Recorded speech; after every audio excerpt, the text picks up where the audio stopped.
Hello everyone. My name is Ryan Raybon, and this is a course designed for online instructors who are just about to begin their journey. So basically, throughout this presentation, I'm going to be giving you all some advice which you should try to take into consideration when you're designing your course, during the course, and during the follow-up of the course. Basically, this is a pre, during, and post um, instruction, basically, that many instructors could benefit from when they're teaching or facilitating their online course. So without further ado, let's go ahead and get to work. So the first phase of online instruction is when you're designing your the instruction which you are going to present. Something that you should definitely take into account before anything, because this is an online course.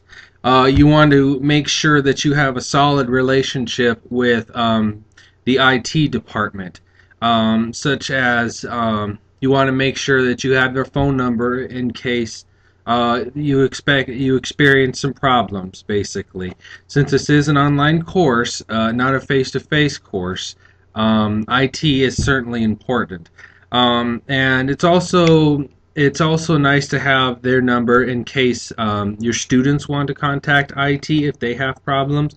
So basically, you just want to make sure that you have the support systems in place, basically, and having the support systems with IT is definitely a good first step. Another thing that you should be considering when you're looking at the design aspect is what kind of technologies will you use in the online classroom. A lot of newer instructors, they go out and start looking for all the new bells and whistles, basically everything they can find out there, and say, oh wow, this looks cool, this looks awesome, maybe I should use this one inside of the classroom. But one thing that you need to keep in mind is we need to keep the focus on the learner. I'm actually going to read a quote right here. It's from Stephen Aragon's book, Facilitating Learning in Online Environments. It says, bells and whistles are nice, but successful student interactions through reliable servers with near 100% uptime, easy-to-use applications, and fluid course navigation are much more important. So basically, when you're looking through all these technologies, make sure you find something that is reliable, has been tested in the past. Just make sure that students will be able to utilize it. Basically, just make sure it's reliable and available 100% of the time. And another principle which many new instructors actually they have a preconception that they are going to basically try to transfer the face-to-face environment online. While there is some advantages to having video where an instructor disperses information to 30 of the learners, learning online takes a different stance, basically, because we like to stay focused on the learner. And basically gather all of their knowledge and their experiences, and basically make it a collaborative environment, as opposed to a teacher just dispersing information to his or her learners. So basically, that is another thing that you should take into account when designing your course.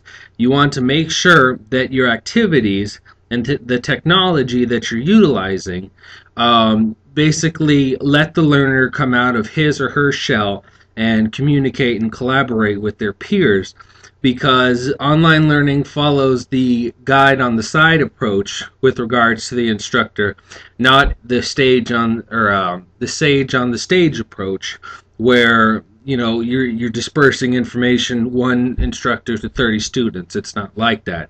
It is 30 people bringing all of their education and experiences and sharing those basically to form a synergy of sorts where you get all these educational experiences basically. So that is definitely a principle which you need to consider. Keep the technologies, keep the instruction, everything focused on the learner. So anyway, that is some of the main points that we're looking at with regards to the design phase. Just make sure you have adequate support systems in place. Prepare. If having IT's number on hand is definitely a smart thing to do, and give it to your learners as well. Another thing you might want to do is students will need support systems too. So when you're designing a syllabus, what you might want to do is include your personal phone number or email address. Basically, you want to make sure that learners can contact you should they need to.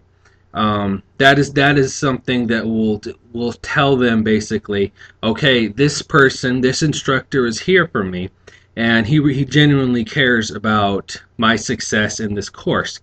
Okay, so that covers support systems. Another thing, which again, just going over this again, is focused on technology. Pick something that's reliable. While it is nice to have, really cool, up-to-date technologies and everything, just make sure you find something which will support the online environment and is very reliable that students can access. And the final thing is basically just keep it learner focused. This isn't a traditional university where one professor is just dispersing information to many students. It's not like that. What you want to do is basically stay focused on the learner, help them come out of their shells through encouragement and support. Basically, just give them keep the focus on them, and basically help them contribute to the course by encouragement and support. The next section we'll talk about the delivery phase, and basically principles that you should follow when you're actually conducting a course. So thank you, and I'll see you shortly.